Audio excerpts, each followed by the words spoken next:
सुनसान overhead bridge पर। सुनसान भी है और इसके बारे में ये भी कहा जाता है कि ये खास तौर पे जिन्नात के लिए तैयार किया गया है। लोग हैं आसपास, उनका ये भी कहना है कि यहाँ से अजीब व गरीब सी आवाज़ें भी आती हैं, वो भी सुनाने की कोशिश करेंगे और ये आपको ब्रिज भी दिखाएंगे कि ये सुनसान क्यों है, इस पे आखिर लोग क्यों नहीं आते, हालांकि ये लोगों के लिए खास तौर पर बनाया गया है। यानी ये आवाज़ें आती हैं ऊपर से, हकीकत है। हाँ जी, जब कचरा उठाने आते हैं तो पता नहीं क्या आवाज़ है। हाँ जी, ऐसे ही है, डर लगता है वैसे ही। मैं मौजूद हूँ लाहौर के सबसे ज्यादा सुनसान ओवरहेड ब्रिज पर। सुनसान भी है और इसके बारे में ये भी कहा जाता है कि ये खास तौर पे जिन्नात के लिए तैयार किया गया है, क्योंकि यहाँ से कभी किसी इंसान को गुजरते हुए नहीं देखा गया। अक्सर यहाँ पर जो लोग हैं आसपास, उनका ये भी कहना है कि यहाँ से अजीब व गरीब सी आवाज़ें भी आती हैं, वो भी सुनाने की कोशिश करेंगे और ये आपको ब्रिज भी दिखाएंगे कि ये सुनसान क्यों है, इस पे आखिर लोग क्यों नहीं आते, हालांकि ये लोगों के लिए खास तौर पर बनाया गया है, लेकिन इसके ऊपर से कभी किसी इंसान को जो है गुजरते हुए नहीं देखा गया। हम ऊपर चलते हैं, ऊपर चल के आपको ये पुल भी दिखाते हैं। अस्सलाम वालेकुम।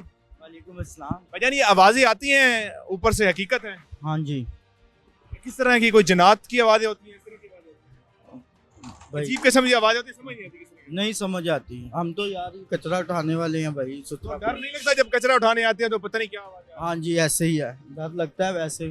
बिल्कुल नाज़रीन, यहाँ पर आप देख सकते हैं साफ सुथरा पंजाब के वर्कर जो है वो काम कर रहे हैं, लेकिन इनके मुताबिक भी यहाँ से जो आवाज़ें आती हैं वो खौफ और दहशत की ऐसी आवाज़ें होती हैं कि इन खुद को डर लगता है कि हमने किस तरह कचरा उठाना है। बाकी ऊपर चल के भी आपको दिखाते हैं इसका क्या सूरत हाल है और कैसा मंजर है। जी बिल्कुल, इस वक्त हम उस ब्रिज के ऊपर जा रहे हैं जो एक खौफ की अलामत भी है, लेकिन हैरत की बात यह है कि इसके ऊपर भी सदके का जो है वो डिब्बा यहाँ पर लगाया गया है। अब न जाने ये यहाँ से कौन आता है, शख्स आता है या कौन आता है जो यहाँ से डिब्बा खोलता होगा और इससे जो है पैसे निकाल लेता होगा।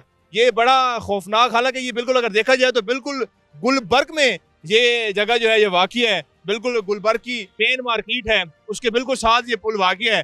लेकिन इस तरह की बातें और इस तरह की चीज़ें जो हैं जो यहाँ पर होती हैं, ये बड़ी हैरान कौन सी सिचुएशन है। यहाँ पर बिल्कुल खाली और सुनसान ये पुल है, यहाँ पर न जाने कोई आता है या नहीं आता। लेकिन ये हैरत की बात ये है, ये क्यों जिन्नात का कहा जाता है, क्यों इसको कहा जाता है कि यहाँ पर कोई शख्स नहीं आता?